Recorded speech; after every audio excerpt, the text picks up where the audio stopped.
Hello my friends, मैं नितेश चौहान स्वागत करता हूं आपका अपने परिवार प्रतियोगी परीक्षा में। प्रतियोगी परीक्षा आपके लिए ये जो पॉलिटी की सीरीज चला रहा है बहुत ही इम्पोर्टेंट होने वाली है, खास होने वाली है आपके लिए।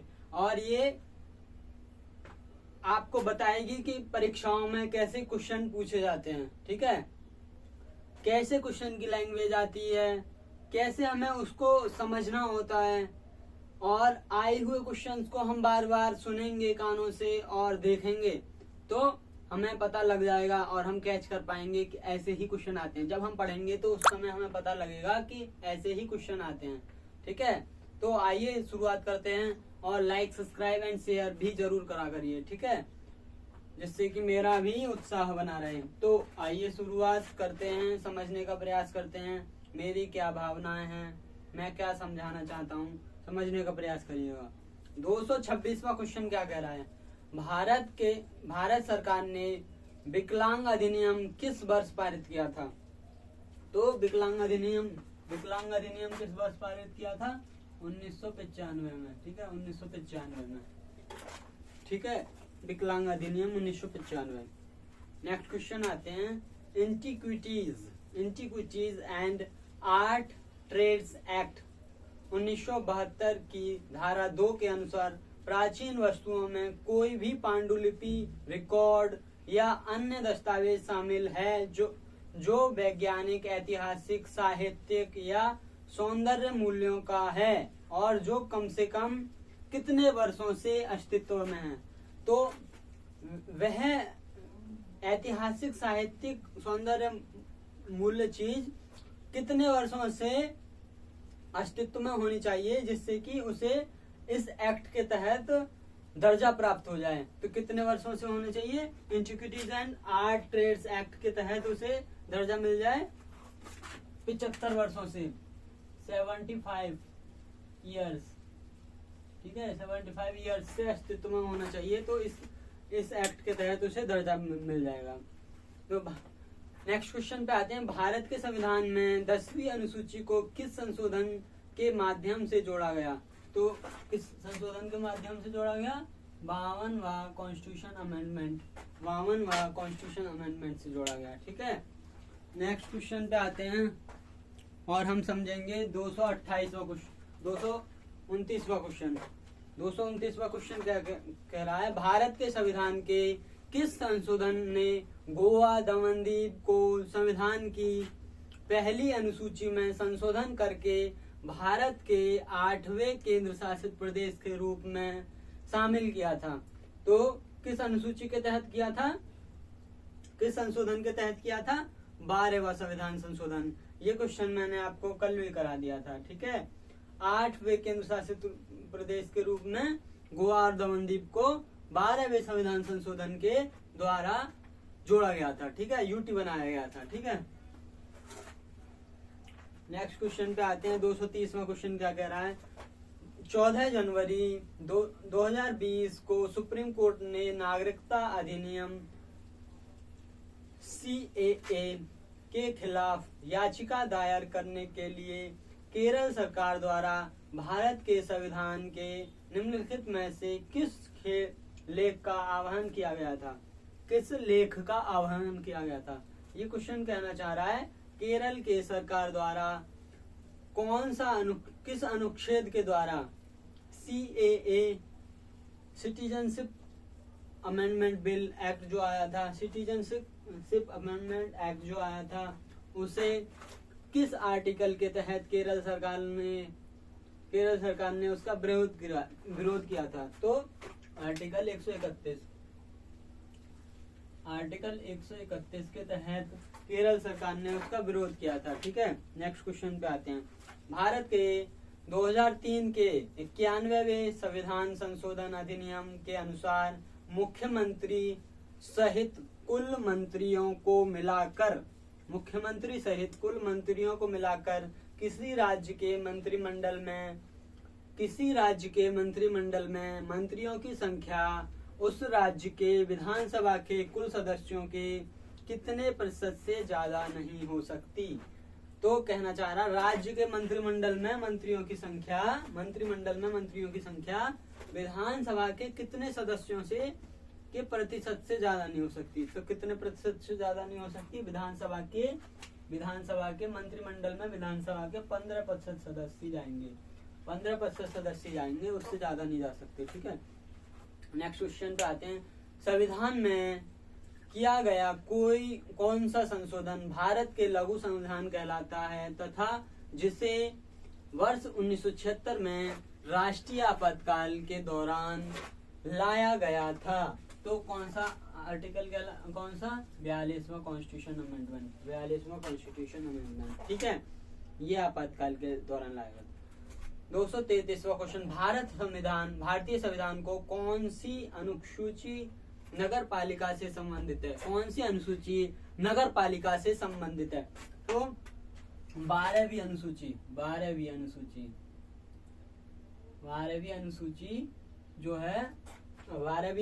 जो है नगर पालिका से संबंधित है। ठीक है, नगर पालिका से संबंधित है।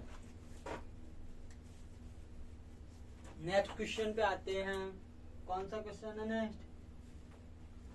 तो क्वेश्चन है अब हमारा 233 तक। 234वां क्वेश्चन क्या कह रहा है? 124वें संविधान विधेयक अमेंडमेंट बिल 2019 का संबंध किससे है? 2019 का संबंध किससे है? तो किससे है? आर्थिक आरक्षण से है। अमेंडमेंट बिल AB का मतलब है अमेंडमेंट बिल 2019 का संबंध किससे है? तो आर्थिक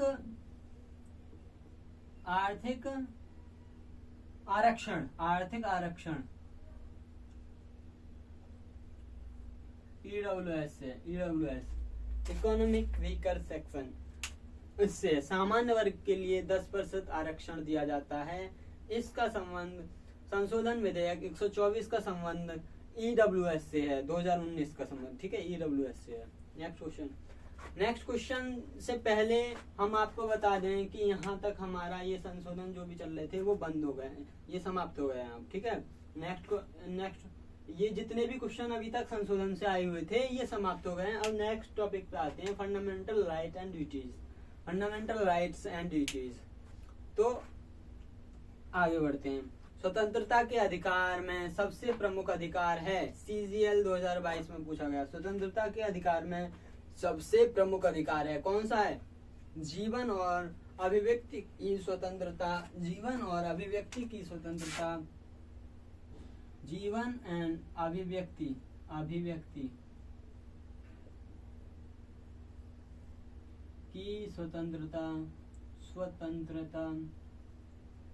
ये सबसे प्रमुख है। जीवन और अभिव्यक्ति की स्वतंत्रता सबसे प्रमुख अधिकार है, सबसे प्रमुख मौलिक अधिकार है। नेक्स्ट क्वेश्चन पे आते हैं। 236वां क्वेश्चन, भारत के किस प्रधानमंत्री के नेतृत्व में भारत के संविधान में मौलिक कर्तव्यों को जोड़ा गया था? मौलिक कर्तव्य, फंडामेंटल ड्यूटीज, तो किसके कार्यकाल में जोड़ा गया था? तो ये जोड़ा गया था इंदिरा गांधी के कार्यकाल में, इंदिरा गांधी के कार्यकाल में। ठीक है, इंदिरा गांधी के कार्यकाल में जोड़ा गया था। नेक्स्ट क्वेश्चन पे आते हैं। Which of the following is not a fundamental right? Which of the following is not a fundamental right? तो नेक्स्ट ऑप्शन कौन सा इनमें से फंडामेंटल राइट नहीं है? तो right to freedom of and religion, तो स्वतंत्रता का अधिकार तो हमारा है। राइट अगेंस्ट एक्सप्लोटेशन, शोषण के विरुद्ध अधिकार, ये भी हमारे फंडामेंटल राइट्स में है। राइट्स ऑफ इक्वलिटी, समानता के भी अधिकार हमारे फंडामेंटल राइट्स में है। मत देने का अधिकार, राइट टू वोट हमारे संविधान में नहीं है। राइट टू वोट मतलब मतदान देने का अधिकार, ये हमारे संविधान में नहीं है। ठीक है, वैसे हमारा कर्तव्य है कि हमें मत देना चाहिए, पर हमारे संविधान में मत देने का अधिकार नहीं जुड़ा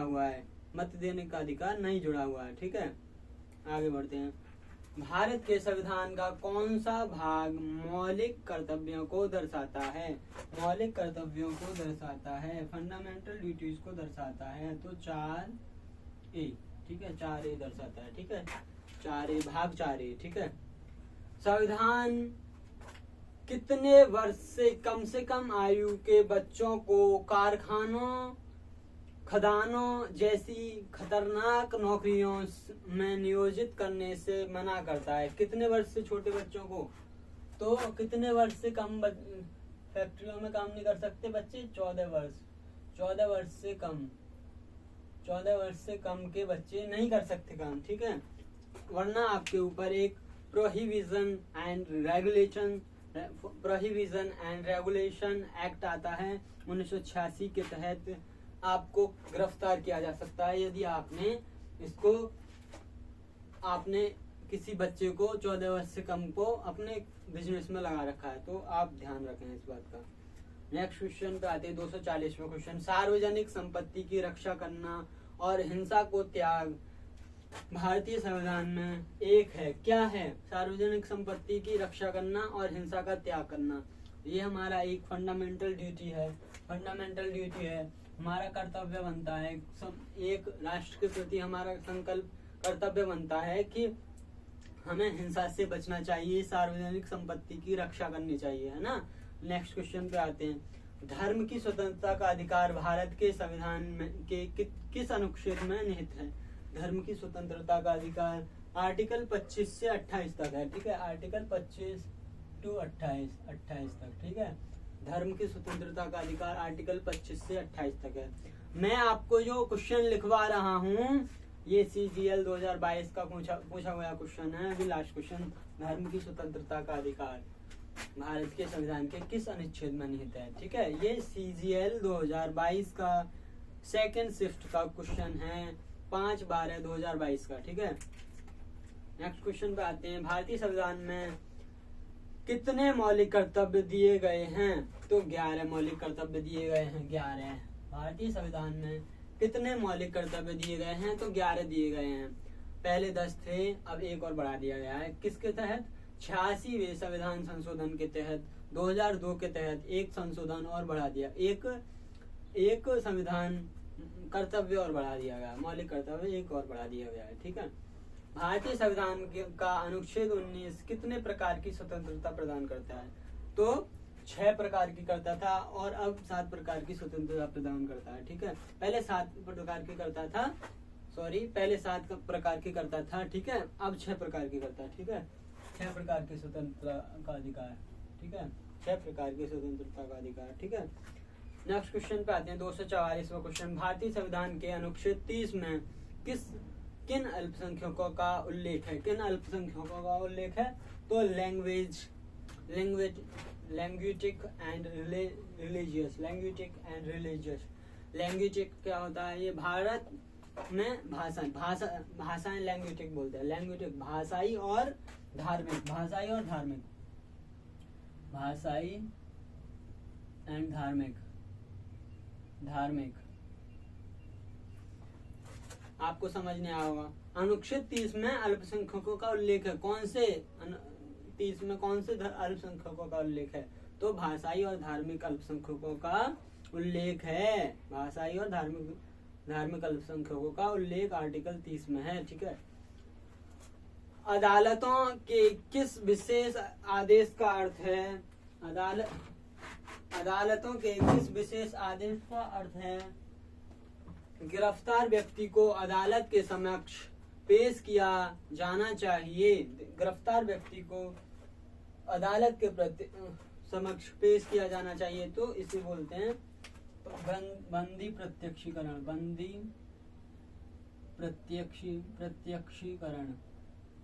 ये होता है बंदी प्रत्यक्षीकरण। ये संविधान में बताया गया है कि गिरफ्तार व्यक्ति को अदालत में पेश करना चाहिए। गिरफ्तार व्यक्ति को अदालत में पेश करना बहुत जरूरी है, वरना ये उसके मौलिक अधिकारों का हनन होगा, ठीक है। बंदी प्रत्यक्षीकरण, हैबियस कॉर्पस बोलते हैं इसे इंग्लिश में। नेक्स्ट क्वेश्चन पे आते हैं। निम्नलिखित में से किसका उल्लेख भारतीय संविधान में मौलिक कर्तव्यों के रूप में नहीं किया गया है। मौलिक कर्तव्यों के रूप में नहीं किया गया है। किसका उपयोग मौलिक कर्तव्यों के रूप में नहीं किया गया है? तो हमारा कौन सा मौलिक कर्तव्य नहीं है? बड़ों का सम्मान करना, ये हमारे संविधान में नहीं लिखा गया है। ठीक है, हमारे संविधान में ऐसा वर्ड नहीं लिखा गया। वैसे हमें सम्मान करना चाहिए, पर नहीं लिखा गया है ऐसा वर्ड कि बड़ों का सम्मान करना। ठीक है, तो ये गलत है। बड़ों का सम्मान करना हमारे संविधान में, हमारे मौलिक कर्तव्यों में नहीं जुड़ा हुआ है। ठीक है, तो आइए आगे बढ़ते हैं। और क्या क्या जुड़ा हुआ है? सद्भावना को बढ़ावा देना, ये जुड़ा हुआ है। सार्वजनिक संपत्ति की सुरक्षा करना, ये जुड़ा हुआ है। देश की रक्षा करना, ये जुड़ा हुआ है। ठीक है, आगे बढ़ते हैं। संविधान का अधिकार, समानता का अधिकार के अंतर्गत अधिकारों का उल्लेख है। समानता के अधिकार, कितने समानता के अधिकारों का उल्लेख है? समानता के अधिकार 5 है। ठीक है, 5 समानता के अधिकार 5 है। ठीक है, समानता के अधिकार 5 हैं। नेक्स्ट क्वेश्चन पे आते हैं। 44वां संशोधन अधिनियम 1978 द्वारा किस मौलिक अधिकारों को हटा दिया गया? किस मौलिक अधिकार को हटा दिया गया था? 44वें तो चल रहा था हमारा क्वेश्चन। 44वें संविधान संशोधन 1978 द्वारा किस मौलिक अधिकार को हटा दिया गया था? तो संपत्ति के अधिकार को हटाकर लीगल राइट्स में डाल दिया गया था। ठीक है, ये है यहाँ पे 24 नहीं है, 44 है। ठीक है, 44वें कॉन्स्टिट्यूशन अमेंडमेंट 1978 द्वारा किस फंडामेंटल ड्यूटीज को हटा दिया गया था? तो किस फंडामेंटल अधिकार है ना, ड्यूटी नहीं है तो राइट होगा।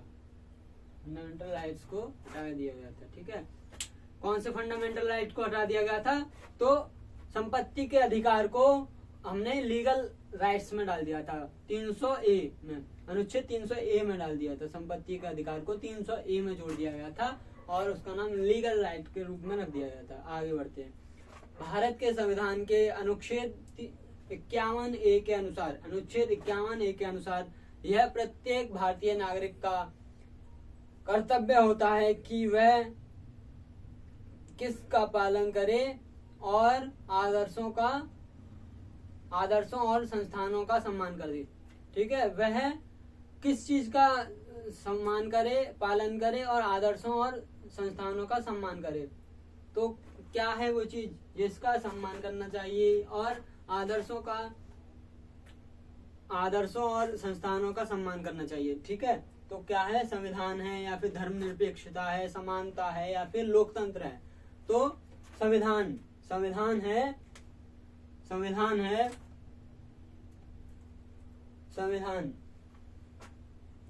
ठीक है, संविधान का हमको पालन करना चाहिए और उसके आदर्शों और संस्थानों का सम्मान भी करना चाहिए। आगे बढ़ते हैं। 250वां क्वेश्चन और आज की क्लास का लास्ट क्वेश्चन है ये। ठीक है, निम्न में से किस अनुच्छेद में शामिल मौलिक कर्तव्य अनुच्छेद 21A के समान है? कौन सा अनुच्छेद 21A के समान है? शिक्षा के अधिकार के समान है। अनुच्छेद 21A में क्या है? शिक्षा का अधिकार। तो कौन सा अनुच्छेद? और एक और अनुच्छेद है जो शिक्षा के अधिकार के समान है। तो 51A, आर्टिकल 51A और के, ये के इसमें बाद में जोड़ा गया है। ठीक है, जो भी ब्रैकेट में लिखा हुआ दिखेगा आपको, मतलब संविधान संशोधन से जोड़ा गया है। ठीक है, तो आइए आज की क्लास को यहीं पर समापन करते हैं और ऐसे ही पढ़ते रहिएगा, आगे बढ़ते रहिएगा। नोट जरूर करिएगा क्वेश्चंस को और उनको रिवीजन करके अगली क्लास में आइएगा। ठीक है, डेली आपको क्लास 8 से 11 के बीच में मिल जाती है सुबह को। ठीक है, तो लाइक, सब्सक्राइब एंड शेयर भी करा करिए। धन्यवाद मेरे दोस्तों, धन्यवाद मेरे प्यारे मित्रों।